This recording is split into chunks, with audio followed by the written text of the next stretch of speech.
नमस्कार साथियों, मैं किशोर आसानी। मेरे YouTube चैनल में आप सभी का एक बार फिर से हृदय से स्वागत है। साथियों, आज हम बात करते हैं भारत और इंडिया की। हालांकि भारत और इंडिया दोनों ही नाम हमारे प्यारे देश के हैं। एक नाम हिंदी है, दूसरा नाम अंग्रेजी है। लेकिन आज भारत और इंडिया के नाम पर उन लोगों द्वारा विवाद खड़ा किया जा रहा है जो पिछले 70 सालों में हमारे देश की सुई से लेकर महाशक्ति बने देश के विकास को आए दिन कोसकर अपनी देशभक्ति का प्रदर्शन करते रहते हैं। मैं उन लोगों को बताना चाहूँगा कि यूँ तो पूरे विश्व में कई देशों के नाम हिंदी और अंग्रेजी नाम एक जैसे हैं, लेकिन हमारे देश का नाम भारत और इंडिया हिंदी में और अंग्रेजी में अलग अलग क्यों है? तो इंडिया, जब हमारा भारत देश 1947 में आज़ाद हुआ था, तो INDIA का मतलब था इंडिपेंडेंट नेशन डिक्लेयर्ड इन अगस्त। इन 5 शब्दों को मिला के हमारे देश का नाम अंग्रेजी में इंडिया रखा गया था।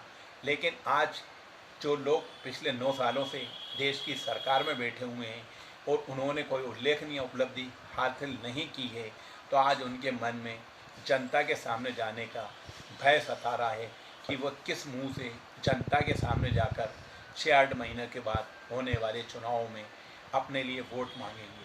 तो इसलिए आज वो हमारे देश के नाम को ही विवादों में लाकर गोदी मीडिया के तमाम चैनलों और चाटुकार पत्रकारों को और हमारे व्हाट्सएप यूनिवर्सिटी के महामूर्ख गधे छात्रों को एक नया विषय दे दिया है। हमारे व्हाट्सएप यूनिवर्सिटी के गधों को तो ऐसा लगता है कि इस विषय में वो PhD या फेलोशिप करके कोई नई योग्यता हासिल कर देंगे।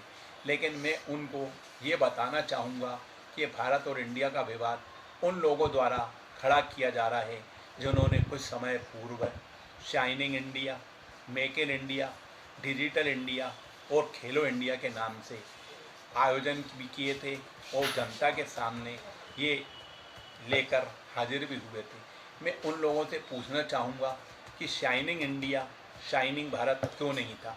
Make in India, make in Bharat क्यों नहीं था? खेलो इंडिया, खेलो भारत क्यों नहीं था? या डिजिटल इंडिया, डिजिटल भारत क्यों नहीं है? लेकिन आप सब जानते हैं कि 9 सालों में देश के अंदर बढ़ती महंगाई, बढ़ती बेरोजगारी, बढ़ते भ्रष्टाचार और सरकारी उपक्रमों के बेतहाशा हो रहे निजीकरण और देश के ऊपर बढ़ते विदेशी कर्ज जैसे मूल मुद्दों से आपका ध्यान भटकाने के लिए, इन नए विवादों को जन्म देने के लिए ही हमारे देश के नाम को आज विवादों में लाकर इन लोगों ने खड़ा कर दिया।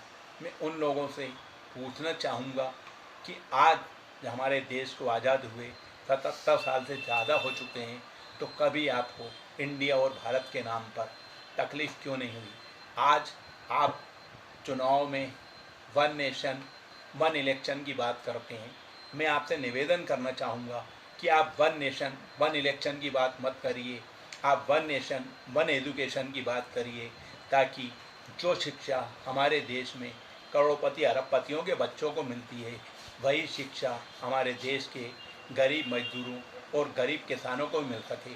आप ये बात क्यों नहीं कर सकते? आप वन नेशन वन इलेक्शन की बात करते हैं, जबकि वन नेशन 10 इलेक्शन हो, जनता को कोई फ़र्क नहीं पड़ना। जनता सिर्फ अपनी सुविधाओं के लिए सरकार चुनती है और आप पे विश्वास करती है।